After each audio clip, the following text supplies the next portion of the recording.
I'm Sari. And I'm Haley. And this is Seamwork Radio.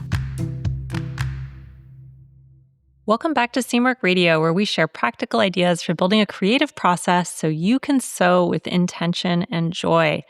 Today, we're talking about how to plan your sewing projects so you feel organized, prepared, and actually have more time to sew. We'll cover seasonal planning strategies that work for busy schedules, simple systems for managing your work in progress, and the game-changing power of batching your tasks. All right, let's go to our icebreaker for today, Haley. Tell me about a time when you walked into your sewing room and felt completely overwhelmed by the chaos, if that has ever happened to you. I don't know if that's ever happened to you. It happens to me all the time. I have to be honest. It's totally happening to me right now because I did a very unlike me thing in that I started an organization project and kind of abandoned it halfway through. That always leads to chaos. It's just pure chaos. I overcommitted is the problem. I never do that. I know, no, never. And I I didn't go section by section. I kind of took an all at once approach. Mm-hmm. And so everything is 50% done and it's totally overwhelming me. And I've been, most of my sewing stuff is in a closet, so I can kind of ignore it. But then every time I go to start a new project, I'm open my closet and I just am filled with dread. And so I think that I'm going to be using some upcoming weekends to deal with the chaos. The problem is I need to drag everything out into the middle of the room to deal with it. And I know that's going to be a multiple week process. So I'm going to have to commit to my office being a disaster for a couple weeks. It's hard, but it must be done. Yeah. It must be done, Sari. I hate when that happens. I hate when you start a project like that and you think it's going to be the best thing for since sliced bread to have so whatever organizational system you've imagined, and then halfway through you're like, this was a disaster. I also kind of went in without a plan because I was I don't feel like I can come up with a good organizational plan because I feel like I need to kind of see what I'm keeping because my plan is to do kind of a big purge. Mm-hmm. And that was also kind of a mistake. I think I need I need a concept of a plan. Yeah. Yeah. Oh, man. I feel that. I feel like I really try hard to clean and organize my sewing room in between tasks, or in between projects, rather, because I do let it get pretty chaotic when I'm in the midst of a project, and then I will clean it in between. By clean it, I mean straighten up, put everything away. Sure. But because I sew in a shed, it does get kind of it does get dusty and dirt from outside and mud and insects, all kinds of stuff. And that stuff is starting to overwhelm me a little bit because I'm I really need to go through and deep clean the entire thing, but I don't really want to. So that's overwhelming me a little bit right now. Well, that makes me feel not quite so alone. So thanks for that. I'm keeping it organized, but it really needs that deep cleaning every once in a while that I have not been giving it. Yeah, my main space is good. It's fine. Yeah. But it's it's my storage closet that's real scary right now. Yeah. Yeah. And then I have all kinds of stuff in my house that needs taken care of too, but that's a whole different story. All right, well, let's get into our topic for today. And by the way, if you have an icebreaker for us for a future episode, if you have one of these questions that we can use for an icebreaker, you can leave it in a 5-star review on Apple Podcasts, and we will answer it in a future episode. All right, so I really used to be one of those sewists who would get a burst of inspiration and run to the fabric store and buy everything I needed for a project and then just dive right in. I still do that from time to time. I don't think there's anything wrong with that, with more spontaneous sewing, but I found that approach left me feeling really scattered and sometimes kind of stressed because I'd have half-finished projects everywhere, or I'd realize halfway through that I didn't have the right interfacing, or I'd spend 20 minutes just trying to find the pattern pieces I'd cut out the week before. And it just felt like I was spending more time being frustrated than actually enjoying the creative process sometimes. But I've discovered that just a little bit of planning up front can completely transform your sewing experience. It's like the difference between cooking when your pantry is stocked versus having to run to the store every time you want to make dinner. Totally different experiences. Do you tend to be more of a planner or spontaneous sewer, Haley? I think that I go through seasons of both, but even when I'm in a more spontaneous season, I do have some guardrails, some planning guardrails that keep me from like going off the deep end. Yeah. What about you? Some things that kind of keep you from just sewing whatever Yeah, just pops into your head. even when I'm being more spontaneous, I do make a mood board at least twice a year. Mm-hmm. I have kind of a running list of wish list of garments that I'd like to make. And so at the bare minimum, those are two tools that I lean into so that even when I'm being spontaneous, I'm referring back to something that is aligned with the bigger picture of what I want to wear. Mm-hmm. So I do like to have some kind of methodology even when I am being more spontaneous. Yeah. What about you? Well, it's funny because I think generally I'm a pretty impulsive person. And I do tend to dive into things that I'm really, really excited about. But I have learned over time with sewing that one, planning really helps me to make things that I will actually want to wear for the long term. Mm-hmm. And two, it's really fun. I really enjoy the planning process. It's not like project management or something where you're, managing a lot of small, tiny details and dates, which I do not enjoy doing. It's more like creating a vision, creating a mood board, Mm-hmm. figuring out the resources you need. It's really feels a lot more organic and creative to me. So I really enjoy the planning part of sewing. So I've definitely become a lot more of a planner, and I really enjoy doing that because it's different from when you say planning, it just sounds very making lists and checklists, and it's not necessarily maybe it's too general a term for what you're doing. Maybe it's more design. Yeah. Planning sounds so dry. Mm-hmm. Design sounds fun. Yeah, it is fun. And I think planning is maybe part of design. Yeah, 100%. I think that's as a designer, I can say that is one of the the secret qualities Mm-hmm. of a good designer. Mm-hmm. And good design is really immaculate planning. Yeah. Do you find that planning helps you with your motivation too, or is it mainly about efficiency? For me, it's motivating because, well, there's a few reasons. There's, first of all, having kind of a queue of projects that I want to make, and having spent time working on kind of a vision of what I want to create in itself is motivating. Mm-hmm. I think the more you invest, thought and intention into something you're creating, it's just the more positive feelings you're going to have towards it. I mean, I find that I think that's even true with, spending money on things for your home or for your clothes or whatever you're buying, that you do tend to feel differently about things that you've saved up for example, that Mm-hmm. you've wanted for a long time. So I think planning kind of helps with that aspect of it. I think also it, the process of creating mood boards and kind of visualizing what I want to create helps me to stay focused on what I want to make. So I have a big mood board up in my sewing area, and I can refer back to it and look at it all the time. And that really keeps me motivated because I think, oh, I'm going to make all these beautiful things. I'm really, really excited about them, instead of oh, what was that thing I planned to make 2 months ago and never got around to, and it's sitting watered up in the corner. Uh-huh. It's much more alive to me throughout the whole season. So that's how I feel about it. What about you? I think that sometimes it's about feeling motivated.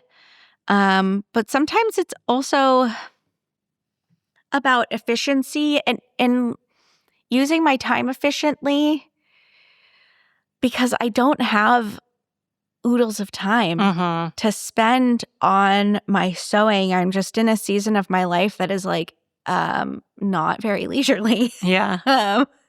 And that, that'll change and that ebbs and flows, I think, throughout our lives. But right now, it's important to me that the time that I do spend sewing is spent on something that's not just going to end up at the Goodwill. Yeah.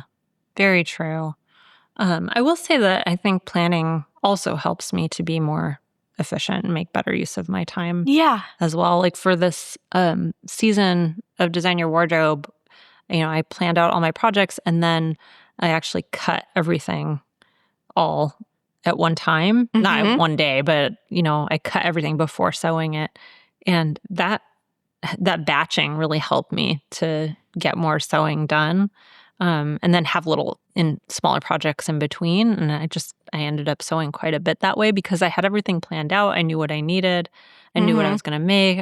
Could get the fabric ahead of time, get all my supplies lined up, and everything just kind of moved very smoothly after that.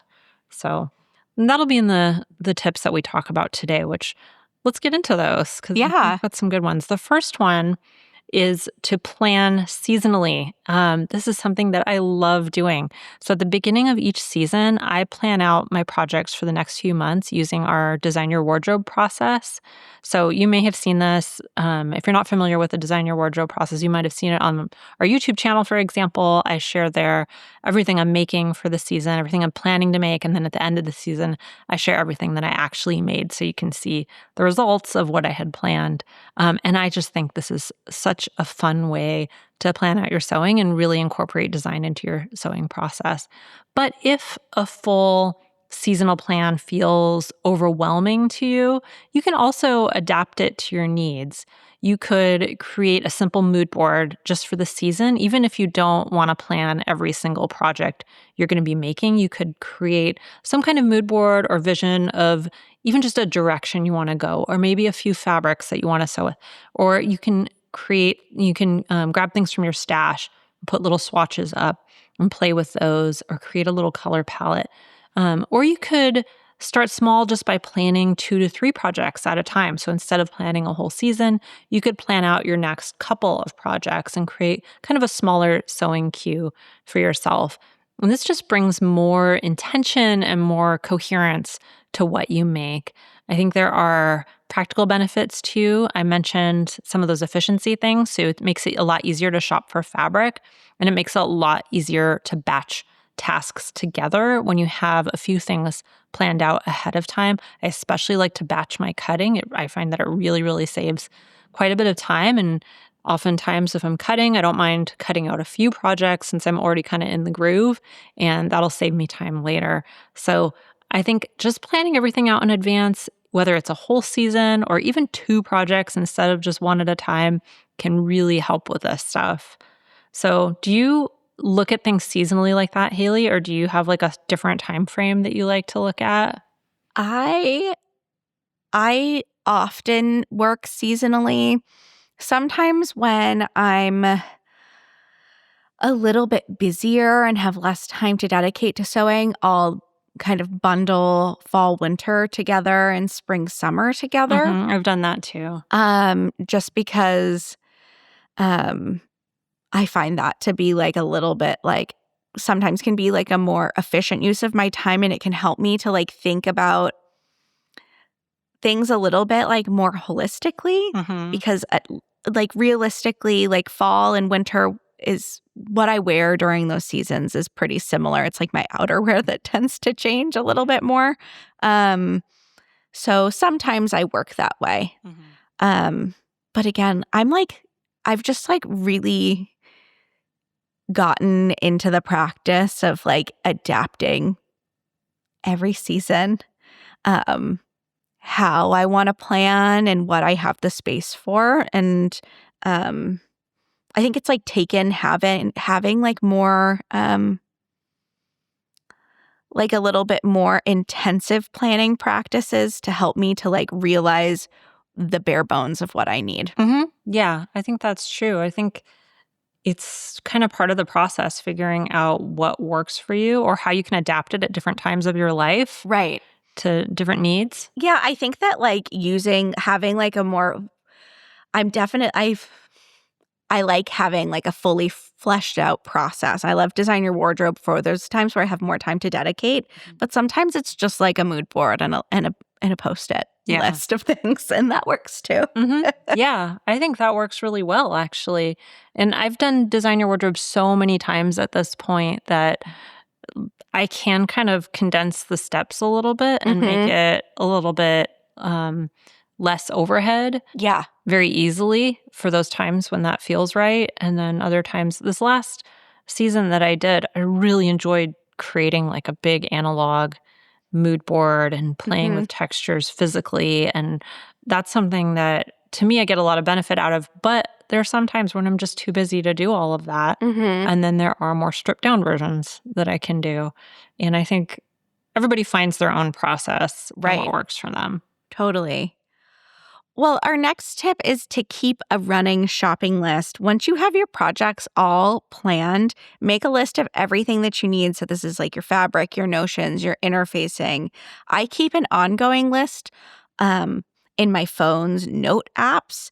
And then you can add to it whenever you discover a tool that you need or you need to replace something. This prevents those like frustrating moments when you're ready to sew, but you're missing one crucial item. For me, it's always the right sewing needles. Yeah. Because I'm like, I have that at home. I have 80/12s at home. Maybe I don't.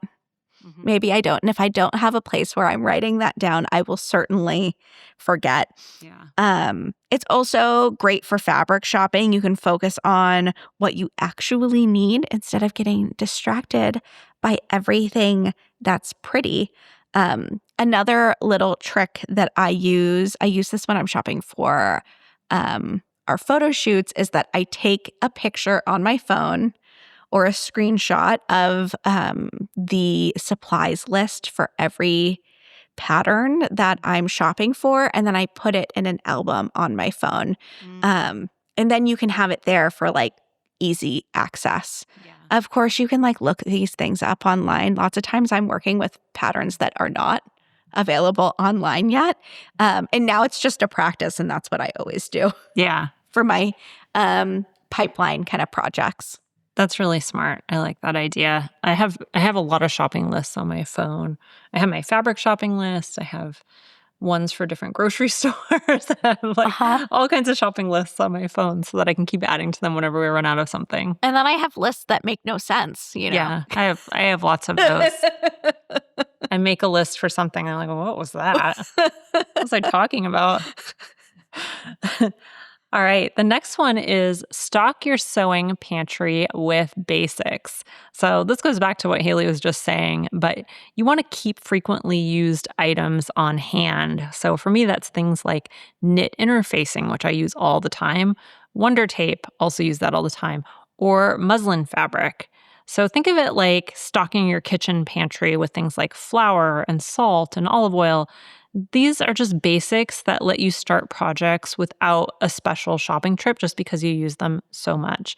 So I mentioned a few of my go-to basics. Muslin for testing fit. Again, knit interfacing. Clear elastic is another one that I use quite a bit. And then some basic thread colors, including serger thread colors. I like to keep all those on hand. What are your must-have basics, Haley? You mentioned needles. Needles? Yeah. I try to keep like a good selection of weights and purposes, making sure that I have like some ballpoint needles and, microtex needles, things like that. Other things, knit interfacing is a big one for me. And I also always keep knit stay tape. I know that I could use knit interfacing, but the ease of having it pre-cut in a roll is worth it for me. Nice, yeah. Yeah, I actually, when I was working on my last fig cardigan that I was sewing, I was right at the end. I was doing the hem and my needle broke. My double needle broke. And I was like, oh no, I'm almost done. I really wanted to finish this, going into one of the sewing meltdowns that I'm sure we all experienced. And then I ran over to my cutting table and thank goodness I had another one. I had a backup and I could finish it. So lesson learned there, keeping those things stocked because you never know when you're going to break a needle. And if it's your last one, then you're out of luck. Oh, another thing is elastic, just in various widths. Yes, that's very helpful. 1 inch, half inch, quarter inch. I'll always keep those stocked. Yeah, that's a good one. I'm going to add this all to my fabric shopping list because, well, where I live now, I live, kind of in the middle of nowhere, and the closest fabric store to me was Joann, and now they're out of business. It was right across from where we shop for groceries, and now it's gone, so I have to make special trips to the fabric store if I need anything. And this fabric store, the closest fabric store to me, is 45 minutes away.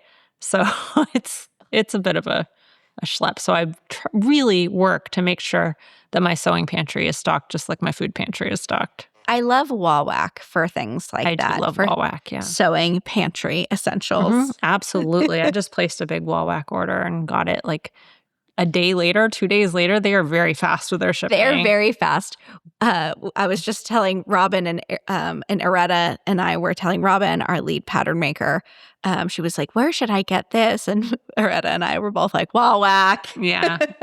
Wawak is great.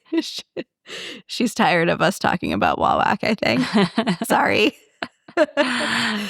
Well, let's talk about our next tip, which is batching your cutting. This is honestly one of our favorite productivity tips for sewing.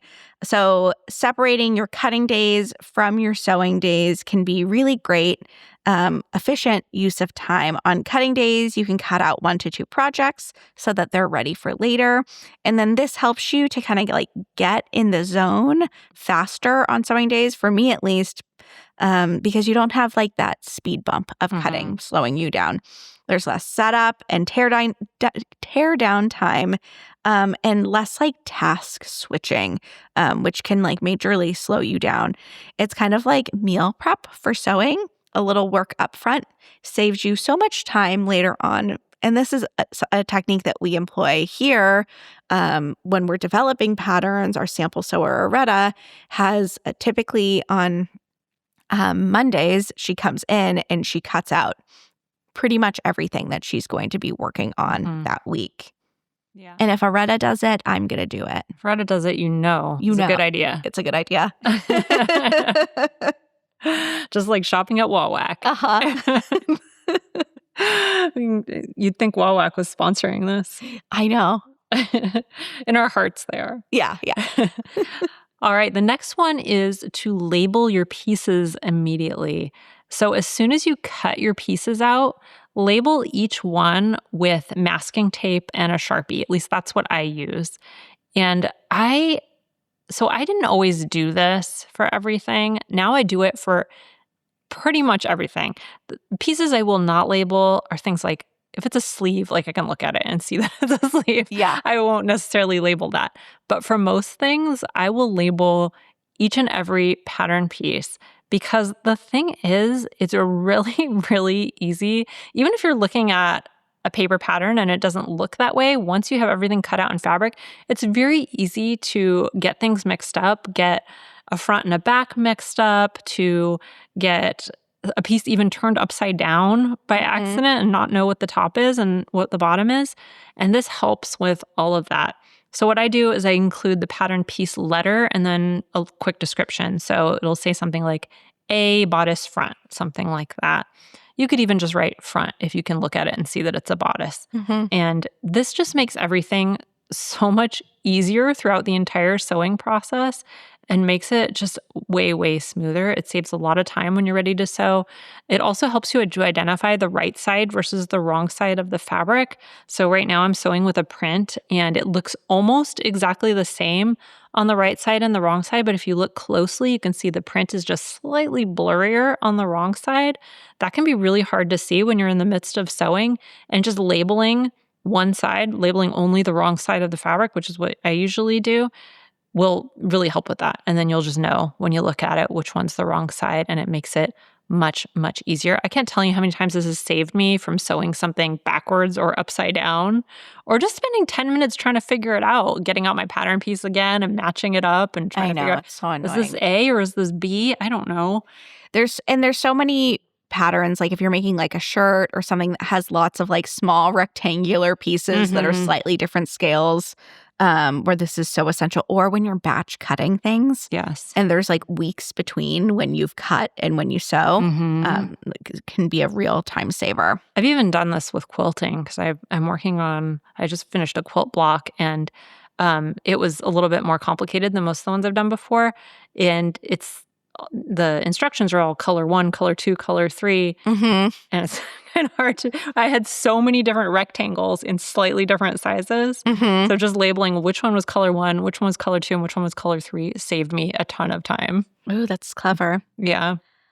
All right. And we have one final tip for you today, and that is to create a project stashing system. Having a system for managing your work in progress projects is so essential, especially when you are batching things. I use extra tote bags to store cut pieces and notions for each project. This gives you space to work on other items without it feeling like super chaotic and cluttered. Everything stays together and organized, and you can put projects away cleanly and come back to them later. There's a ton of different things that you can, like methods that you can utilize: Ziploc baggies, folders, all sorts of things. Sari, do you have a system for managing multiple projects at once? I have peg rail on hung up in my sewing shed. So I have little wood peg rail uh, kind of around most of the walls, and then I hang bags and baskets from the peg rail, and then I can just toss projects. If I've cut something out, I'll just put it right in there and separate each one into a separate basket, and Mm-hmm. then they're super easy to just grab and take out when I need them. So that's how I do it, and I like it because it keeps things off the floor. It uses wall space, which is really, really nice if you have limited space. Mm-hmm. And it just keeps things really organized. Yeah. So, We use bus bins here mm, in the office. We have, from a restaurant supply store, yeah. big black bus bins, and that's what holds all of our works in progress, and they just get stashed underneath the table. So, Yeah. like we said, a million creative ways you can go about this. Yeah. I also have stackable crates in my shed for scraps. It's where I organize all my scraps that I want to save. But you could use those for in progress projects as well. The important thing is that you just have a place to put them so they're not taking up space and preventing you from working on something else. Yeah. All right, so let me recap our 6 planning strategies. Planning seasonally to bring intention to your sewing, keeping a shopping list so you're always prepared, stocking your sewing basics like a pantry, batching your cutting to save time, labeling pieces immediately to avoid confusion, and creating a stashing system for work in progress. So, my big takeaway from this episode is planning doesn't take the spontaneity out of sewing for me. It actually creates more space for creativity because I don't feel bogged down by all the logistics. Everything is just kind of ready for me. And I think it really ties into our philosophy that sewing is really all about decisions. And when you plan ahead, you're making thoughtful, creative decisions instead of scrambling to just solve problems in the moment. And um, I think the other thing about it is that it's just so much fun. It's really fun to think about your projects and dream about them and plan and sketch and draw and make mood boards. And that the more time you spend on that, not only is it going to be really enjoyable, but you're going to have all of these positive feelings about what you're making and just feel really motivated. Yeah, I think it really like instills a sense of play into the creative process. Yes, absolutely. I think that my main takeaway is if you are feeling bogged down by the design process or the planning process, is think about ways that you can try not to think of it as like a concrete path that you have to follow, and instead think of how you can scale that process down and have some like flexibility with yourself. Just because your planning doesn't mean that you have to go do the most, give 200%. Sometimes it's like you have 25% to give, and that's okay. I like Design Your Wardrobe because I think it gives you like a really good template, and it's pretty obvious once you've done the program once how you can scale it down to fit where you're at and meet you where you are. Yeah. And different aspects of it you can use or not use and, maybe come back to later at a different time. I think that's a really great aspect of it. So speaking of planning and having projects ready to go, one pattern that's really perfect for this is Hansi. It's this total wardrobe staple. It's a really great blank canvas for fun fabrics and creative pattern hacks. And best of all, it's a really easy make that's perfect for beginners or anyone who wants to make something quickly. And when you're planning your next few projects, I think Hansi is the kind of really versatile piece that works well in every season because you can make it in a lightweight cotton for summer. You could do cozy knits for fall. You could even try it in different lengths. And you can get Hansi for free at the link we're going to put in the show notes. Or if you go to our website, you can find it there as well. And it'll be ready to add to your seasonal sewing plan. I think it's a really good palette cleanser in between more complicated projects. And it's just really fun to play with.